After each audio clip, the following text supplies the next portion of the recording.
Welcome back everyone to the weekly Mailbox. Things are back to normal this week. Winter testing is out of the way. And yes, the Mailbox returns in all of its glory. And if you are new around here and you've joined over the winter break, don't worry. The Mailbox, it's very straightforward. It's your chance to ask me questions about absolutely anything you would like. Formula 1, Formula E, motorsports, or even just something completely different. Feel free to ask in the comments below, Instagram, Twitter, all that good stuff. Let's jump in to question number one, which this week comes from Instagram, from Yemyelk. Yeah, if you are new, I'm 95% of the time get pronunciations wrong. I'm trying to get better. Anyway, Yemyelk, yeah, that's definitely not right. But I love the question, and so many of you were asking about Haas F1. I wonder why you were sending me in particular questions about Haas. But he asks, do you think Haas will leave if they have another bad season, 8th to 10th in the Constructors' Championship? Or will they give 2021 regulations a chance? Also, if they do stay for 21, to give it a chance, would they keep both drivers? Thank you for your question. And again, there were so many of you that were asking questions about Haas on Instagram. A few people Twitter DM me. It was the big topic of conversation this week. I thought about doing a separate video, but then the Ferrari situation came up and I thought that was a little bit more interesting rather than speculation. And I had an inkling that a few of you would be asking about that in the mailbox this week. So look, this is primarily coming from statements from Gene Haas that he made during the NASCAR race over the weekend. Apologies, I'm trying my best to get into NASCAR. I did skip this weekend's race. I know, plastic fan, I'm fine with that. A rookie fan is what I would call it. But also, Gene Haas's statements in Drive to Survive Season 2.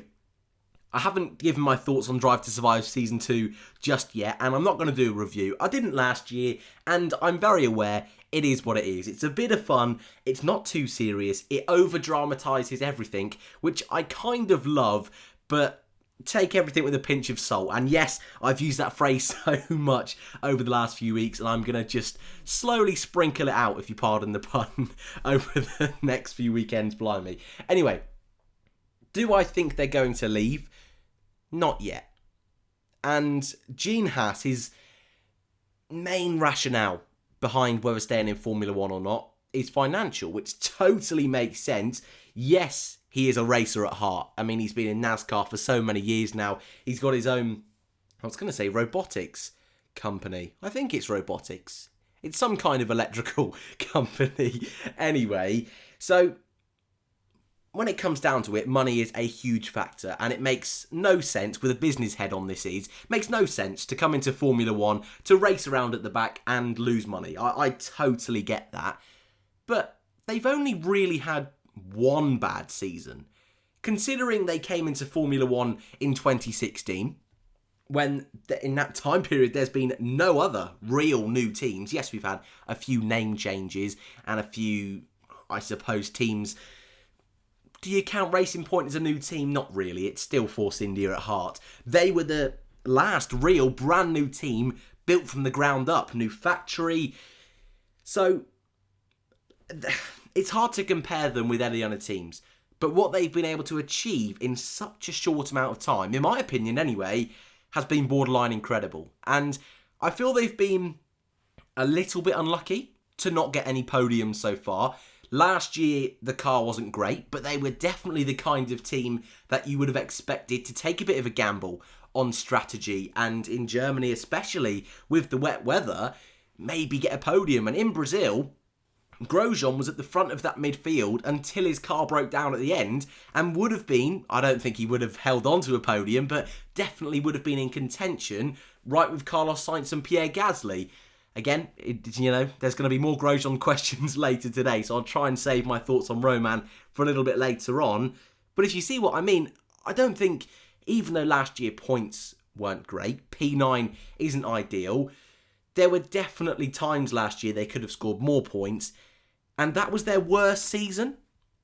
The year before, they were 5th and very easily could have been 4th if, first of all, Grosjean didn't keep crashing in the first few races, and also the team hadn't let both cars' tyres fall off in Melbourne. They would have easily been 4th. So I think it would be silly for them to drop out at the end of this year, even if they're 9th, 2 bad seasons in a row, and then leaving. To me, that's a little bit wet. And maybe that's because I've not got my business brain on today. I do a business degree, but look, it is what it is. They're a team that are still new to Formula One. Gene Haas has said if it's really not working financially, he's not going to stay. Makes sense, but they've got plenty of time. 2021, if they really don't think they're going to be able to fight at the front, they've got to change how they do things. There's no denying that their business model of buying parts from Ferrari is only going to get you so far up the grid. If you really want to take it to those big dogs, you've got to make your own parts. You can't be buying parts off Ferrari and kind of doing it a little bit willy-nilly, not going full beans into the project. It makes sense for them right now. They're still building a brand in Formula One and finding their feet, so perfectly makes sense. And you can see their progression over the past few years. Last season with an outlier, but apart from last year, it's been getting better and better. They're learning more and more. So I don't think they're going to leave just yet. I really do believe that. I'd love to know your thoughts in the comments below. I spent quite a while on that question, so I will try and speed up a few of the next ones. But yes, that was a huge topic this week, and I feel like I've had my 2 pence, my say, if that kind of makes sense. Question 2, we'll move on swiftly, and very quickly we'll be back to Haas in a minute, so don't you worry. Question 2 comes from Beasley251, a name I can finally say. Thank you so much, Beasley. Over on Instagram, will Aston Martin perform in 2021, or will they do a Williams and be at the back of the grid? Again, Aston Martin, a big topic in Formula One at the moment. This season, of course, the team is Racing Point, and next year they're evolving. It's not really an evolution, it's more just a change of name, but they're changing into Aston Martin. They're still going to have the same group of core members of staff, drivers, team principal, technical leads. They're having a new factory, so that could be an impact. But this year, I believe anyway, one of the biggest reasons why they have copied, and I kind of said that with air quotation marks, copied last year's Mercedes, is that it saves costs. It's a tried and proved formula, is last year's Mercedes. By copying it, they're in theory saving costs on R&D, in theory allowing them more time to work on 2021's car when there is that big new rebranding going on. So I've got a good feeling about Aston Martin. I have said in winter testing, I don't think Racing Point this year are going to be in that top 3. Some people believe that. I think that's still a bit too much of a jump. And I think by using last year's Mercedes, you're already going to be down on Mercedes. And AlphaTauri used last year's Red Bull. Haas pretty much used last year's Ferrari. So I think people are getting a little bit carried away with the Racing Point. But they look strong. And I think they will still be pretty close, if not the best of the rest this year. So I've got a good feeling for Aston Martin, and I think looking out of all the teams in that midfield, I think them, along with McLaren and Renault, are going to be the 3 teams that have the most potential to push those top 3 teams in 2021. So I wouldn't be too worried. Thank you for your question, Beasley. Question number 3, our first YouTube comment question, comes from Marcus. Why has Haas not dumped Grosjean yet? Wish they had replaced him with Hulk. And this is the question I've been alluding to all day. And when I first read it, I wasn't sure whether to answer it or not, if I'm being totally honest. Because, first of all, I can throw statistics at you. I can say he's got 10 podiums, the same as Charles Leclerc, just letting you know. I can say how many points he scored. I can say how consistent he was back in the Lotus days, and especially the early days of Haas. But I understand, 2018 was pretty awful. It got better as the season went on, but those early stages really did huge damage to his career. And that title that he had in 2012, a bit of a crash master, he kind of threw that away and his reputation really built up, but 2018 brought that all flooding back. 2019, I've always said, isn't as bad as people say. Yes, there was that incident in Silverstone in the pit lane. Yes, there was contact with K-Mag on 3 occasions. But those crashes between Grosjean and K-Mag are the most wettest crashes of all time, for starters. And I also would say, I think Drive to Survive, from what I have seen anyway on social media, has given people a different perspective of how Grosjean's 2019 season went. Because I really don't think it was that awful. And I've said many times, and I'll shut up afterwards, if his tyres didn't fall off in Melbourne, he would have had more points than K-Mag at the end of the season. He would have finished in front of K-Mag in that race. K-Mag would have lost 2. Grosjean would... Anyway, I could be talking about that all day. Why have they not got rid of him yet is the question. So I will stick with that. Consistency. And I'm not saying Grosjean is consistent, but for the team that really struggled last year, one of their biggest reasons for keeping Grosjean is that he's had so much experience in Formula 1. He was crucial in helping them understand what was right with that car, what was wrong with that car. And again, I think Drive to Survive has given us that little bit more of an insight that straight away, after the first race of the season, Grosjean was telling the team, look, this car is going the wrong direction. This car, the one we started with, was better. So I think with that in mind, with K-Mag's also a little bit up and down wishy-washy performances last year, yes, they could have brought in Hülkenberg, and I don't see that being an awful option.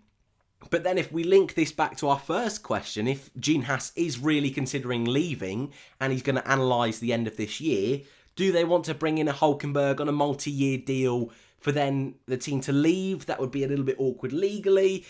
And Hülkenberg, I would imagine, would be quite an expensive driver. I don't buy the stories, personally anyway. I don't think he would have had a personality crash with Kevin Magnussen. Yes, there's the meme, suck me doodahs and all of that, but I think they'd have been fine together. I do think Hülkenberg should be in Formula 1. I really do believe that. He's a great talent. I'm going to get too upset if I talk about this too much, but Hülkenberg should be on the grid. And that's why I'm kind of stuck with this question, because I can understand logically Haas just wanted to keep things as simple as possible for this year, to analyse where they're going in the future, to make sure this car is as good as it can be. But I do feel, and I said this throughout last season, the biggest thing they're lacking is that bit of fresh air, that bit of energy within a team. Whether Hülkenberg was going to bring that or not, I'm not too sure. But I feel next year they need at least 1, if not 2 new drivers, just to spice things up a little bit. Just really rejuvenate the whole project is how I feel about it at the moment. So I tried my best, guys, not to ramble on too much there. But our next question comes from a very special guest, Mr. Gordon Ramsay, aka Aldas. If you don't know Aldas, sorry mate, I hate to do that to you. Awesome little guy, awesome YouTuber. If you've not checked him out, I would really recommend it. If you go onto you can just type in Aldas, that's probably quicker. But also if you go onto my channel page, on the side, under the YouTube buddy section, he's there as well. Really nice guy. Met him at Autosport, not for very long sadly, but awesome content. So thank you for your question, mate. I really appreciate it. Do you think the 2020 Renault and McLaren will be able to beat the 2019 Mercedes? If I'm being totally honest, I had no clue what Aldas was on about when I first read this. Then I realised he meant the tracing point and felt like a bit of a wally. So, yes, thanks for that, dude. After winter testing, I feel like these are going to be the 3 at the front of the midfield, and I do feel McLaren are going to have the edge. I really do think that. And look, there's no denying that the 2019 Mercedes is a good car. We all know that. Have Racing Point copied the car pretty much to a T? Yeah, I would say so. So McLaren and Renault, that were, a second, let's say for this example, a second off in qualifying in the race pace last year. That's quite a chunk they're going to have to build up to be able to catch the 2019 Mercedes, aka Racing Point. It's all getting a bit messy this, but it's quite a gap they're going to have to build. But winter testing, Renault have had issues, but I've said this before, that issues aren't a bad thing in winter testing. Ricciardo seems very buoyant about the car this year. McLaren, for the first time in a very long time, perhaps since 2012, have had no issues in winter testing. And I've got a really good feeling about them this year.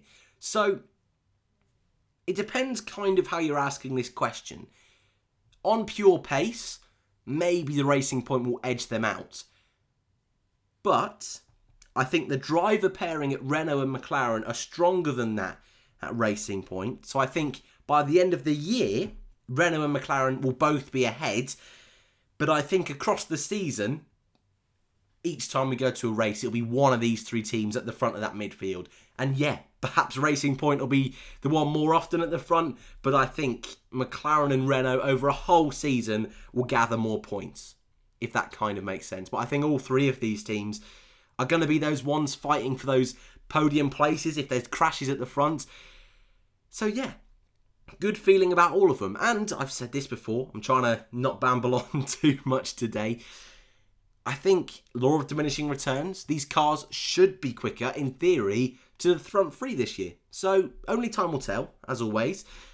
But I'm liking the midfield this year. I think we're going to have a really good fight between these three teams and even some of the lower ones. Maybe even Williams in that midfield this season. Who would have thought it a few years ago? And our final question isn't really a question. I've kind of cheated the system. It is our audience participation question, but don't worry. There's a bit of participation because it comes from John the Juljans. That's definitely wrong. My goodness, I am sorry. I'm sorry. But I've included your question, so hopefully that makes up for it. Will there be an F1 Fantasy League for the F1/E reviews community? Yes, there is. Last year, over 500 of you joined the league. I feel it might have even been plenty more than that, but you can't check last year's statistics, so I should have kept up to date more with it. But yes, I finished 400 last year. I did appallingly, but I'm going to win this year. In the description, you can find the league link, the league code. You can join. It's free, very easy. The official Formula 1 Fantasy League. You can take on the Grosjean army. And yes, Grosjean, as you can see on screen, is in my team. It's the Grosjean army, of course.